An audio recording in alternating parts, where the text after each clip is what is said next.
Hey, salut l'équipe, j'espère que vous allez bien. Aujourd'hui, petit épisode en toute tranquillité où je vais te montrer un petit peu l'avancée sur notre projet drifteuse. Au niveau du moteur, ça y est, normalement c'est terminé et j'ai également finalisé la ligne d'échappement. Aujourd'hui, normalement, elle repose les roues au sol. Ça fait bien plaisir. Au niveau de notre moteur, les amis, petite évolution. Donc j'ai opté pour une mise à l'air libre du cache culbuteur. Ça va être beaucoup moins contraignant que les oil catch can. Plus de oil catch can à vider toutes les 2 heures. Donc franchement, c'est plutôt une bonne chose. Il y a 0 suintement, ça refoule pas. C'est nickel. Donc je ferai peut-être même ça sur notre turbo grip à l'avenir, puisque franchement ça a l'air d'être très efficace, ça fait le taf et puis il y a beaucoup moins de contraintes derrière. Pour le bas moteur, pareil, mise à l'air libre. Donc là j'ai fait le choix de passer par un catch can, mais bon, j'ai fait avec ce que j'avais sous le coude. Normalement celui-là sera jamais à vider, j'ai jamais eu à le faire sur notre grip.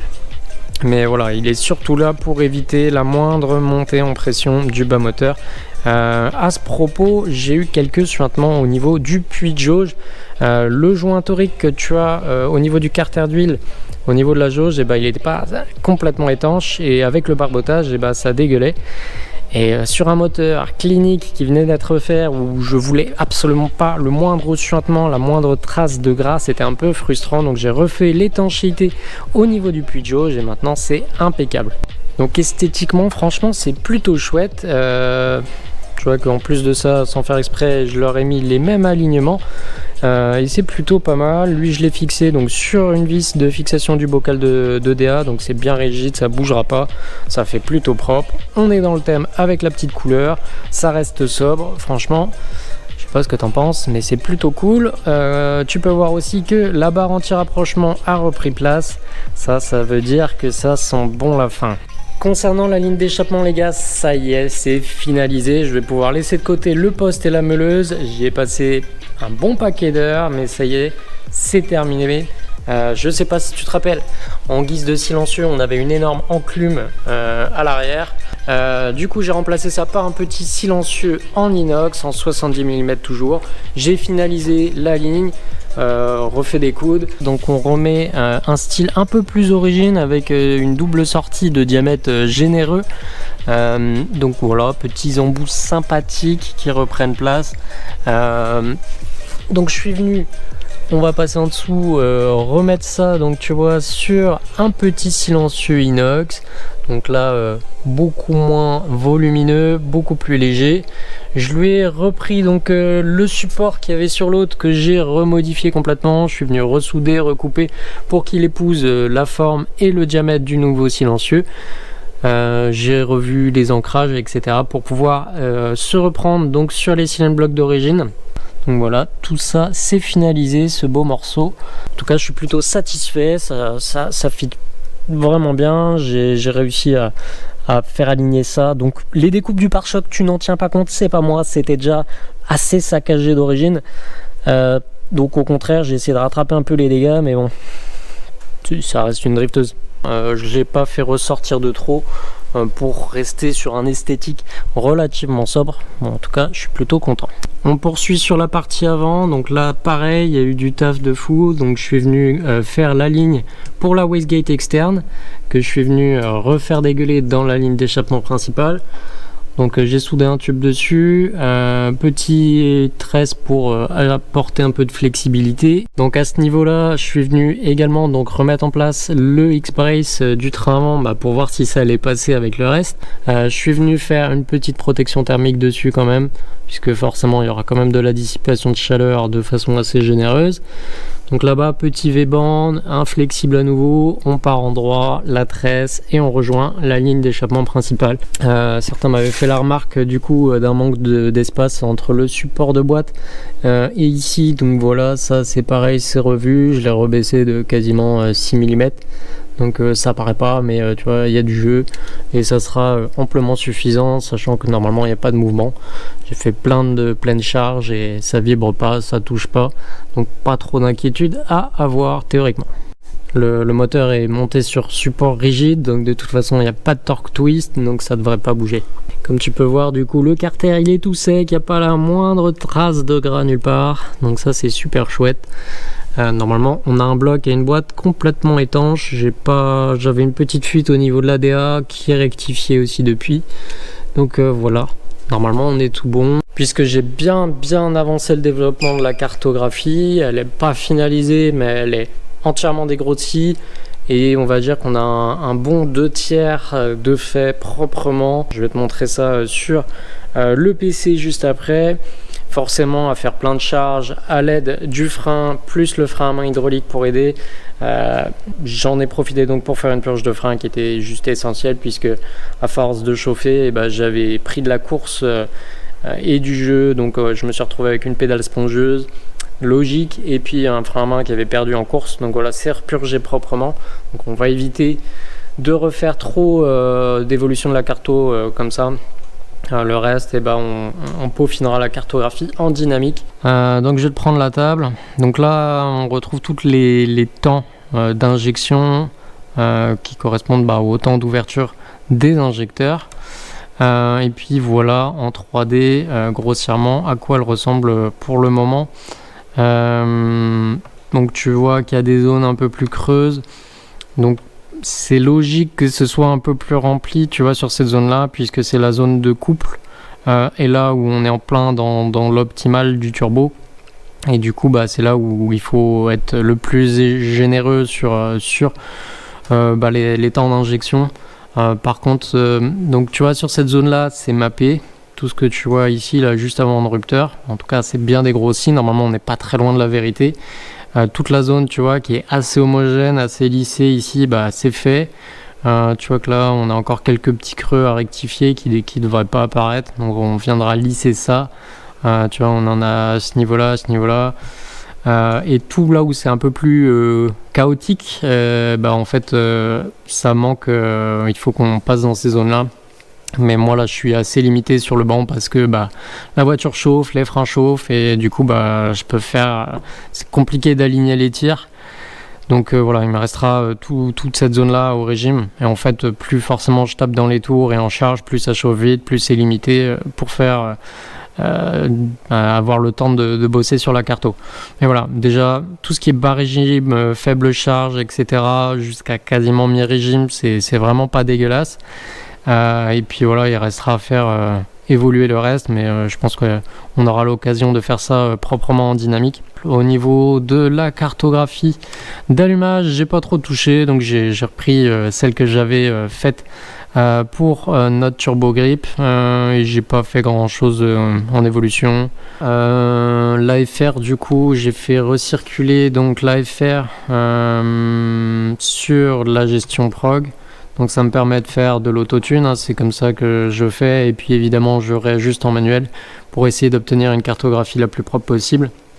Donc en fait j'ai mon AFR qui lit ma valeur de stoichiométrie en instantané.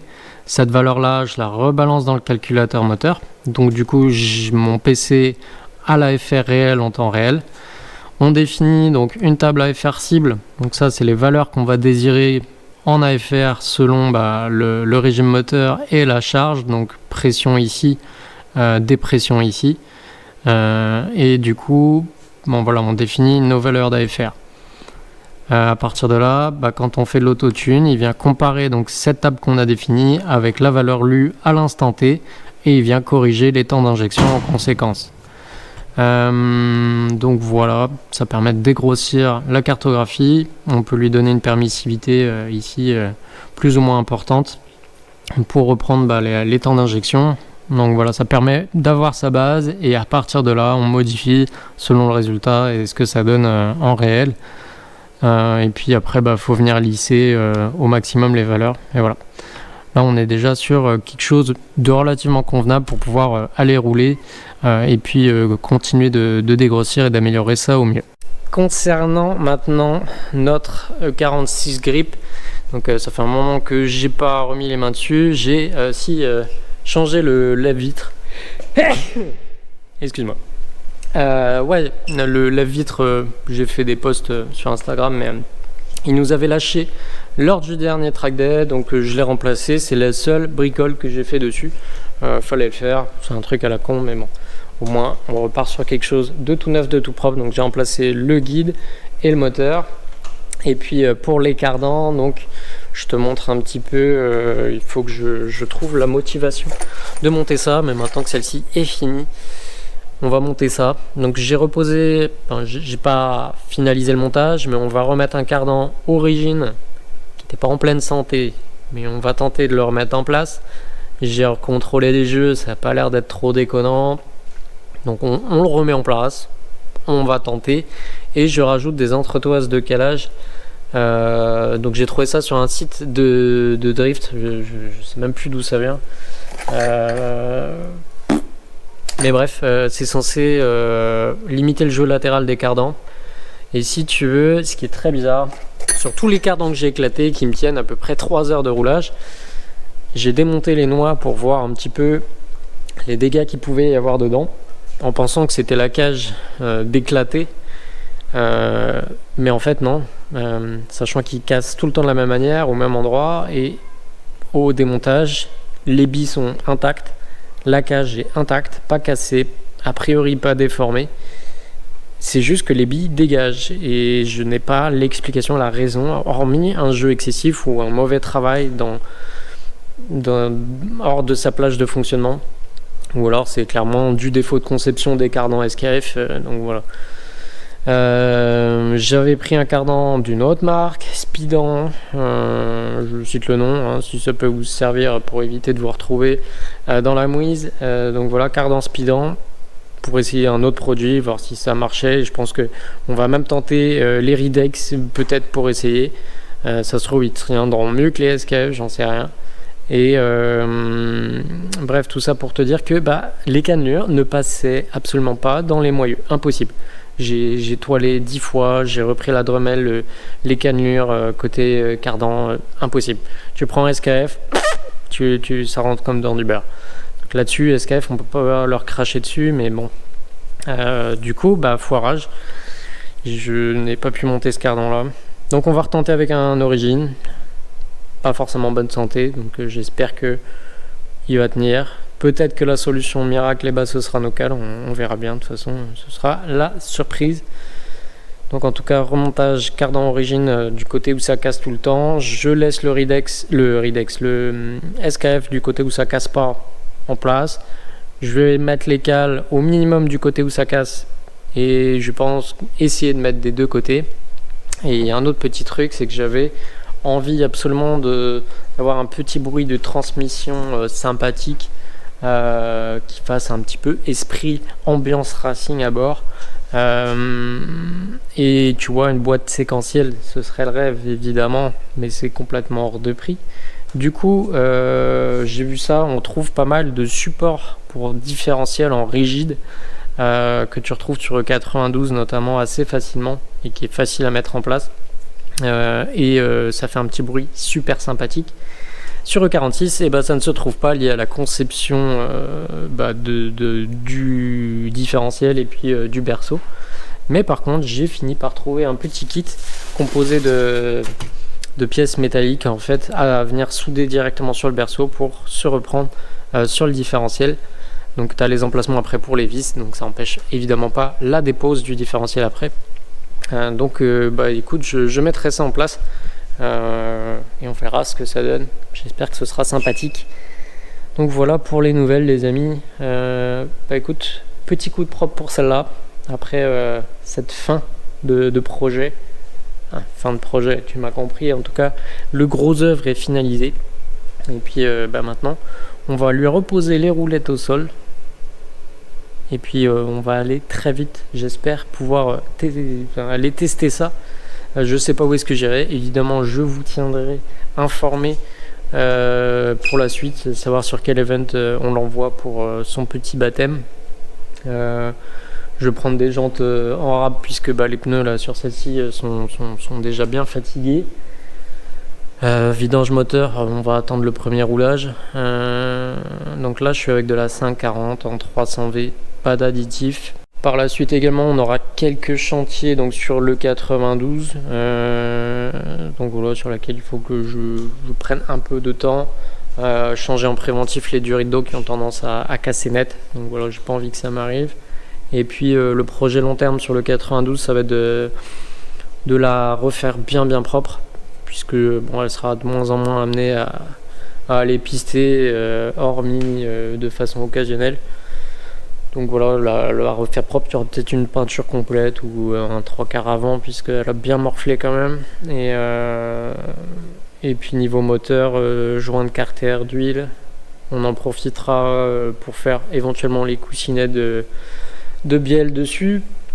Et puis voilà, un peu de préventif à droite à gauche pour lui remettre tous ces petits internes en santé. Voilà les amis, moi je vous laisse là-dessus et puis je vous dis à très vite pour un prochain épisode. Et normalement, celle-ci sera plus sur chandelle d'ici là. Allez, à la prochaine, ciao. Non, c'est pas comme ça qu'on fait, on fait comme d'habitude.